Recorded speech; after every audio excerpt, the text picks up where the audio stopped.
My name is Cole Johnson. I'm a local artist that lives just to the north of Binghamton, and I've lived in this area my whole life.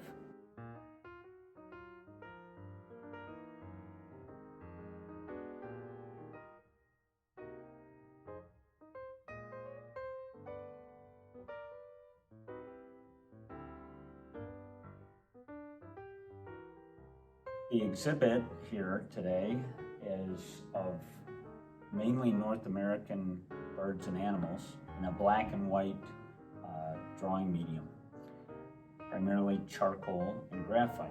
The pieces range in size and anywhere from a handful of limited edition prints to originals. I went to a 2-year school to begin with after high school to pursue a career in art. Really didn't know exactly where that was going to lead, but based on a portfolio review of drawings, I got into a good fine art school up in Utica, New York. And then after completing that associate's degree, I went on to a 4-year Bachelor of Fine Arts degree from Buffalo State College. After graduating, I just really delved into this black and white medium. I just think it's a real interesting medium and a real interesting way to present birds and animals. Through my first probably 10 to 20 years, I was traveling around the country, exhibiting at different places, all up and down the eastern seaboard, from Florida to anywhere up in the Adirondacks and points out in the Midwest.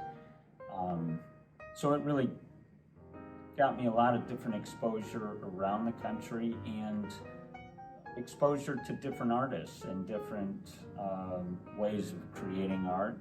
The more I worked in this medium, the more I wanted to perfect it and make it better and make it bigger. And just the act of trying to make these pieces as large as I could, but maintain the quality, was very challenging, but I think it added to the uniqueness. I do a lot of photography work in the field, and it's all color photography, so I don't shoot my references in black and white. They're just reference material for me to use later on in the studio. The reason why I chose black and white as my only medium, it's just something that is in me that I value. I just think that creating images like this with tonal value, it's very challenging, but the effects are, quite beautiful, really, and unique. So on a piece like this, I would first have to choose a reference, a particular image that I want to work from. And a lot of times with this medium, I'm looking for not only a real striking pose that would be, that would have impact, but also the lighting. So this animal is approaching the viewer and the light is coming from behind him. What makes this so striking is when he's calling out, bugling, he's exhaling the air in his lungs, which is getting caught by this backlight, and it's just lighting it right up.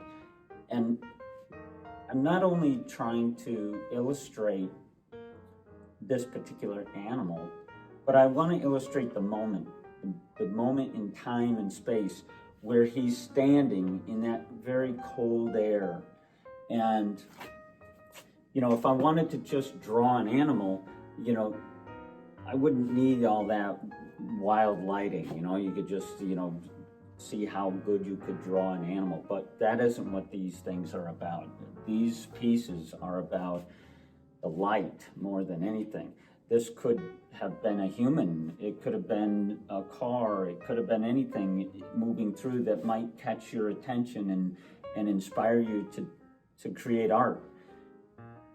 So the animal is just a vehicle for the time and place and the chilly air, and in creating the anatomy and the detailing of his fur structure and his antler structure and what he's doing, trying to illustrate what this animal is doing, you also are trying to create the illusion of not only a three-dimensional object that has weight and mass and exists in that space, but that space as being a three-dimensional space.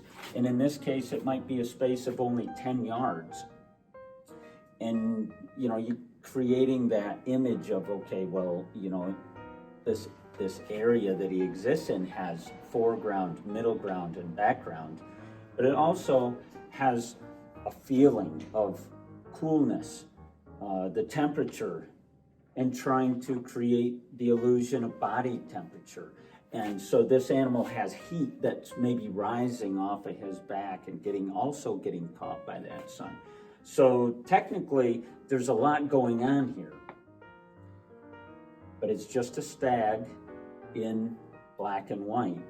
And, you know, I try to just make it so much more than just a stag.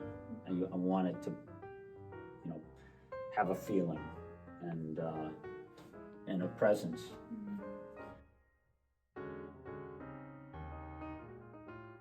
I just think that creating work like this and having, you know, the public in to view an exhibit like this, maybe will kind of stir their imagination and their ability to respect, you know, clean air and clean water, and I think we all have a responsibility of caring for the landscape that we live in.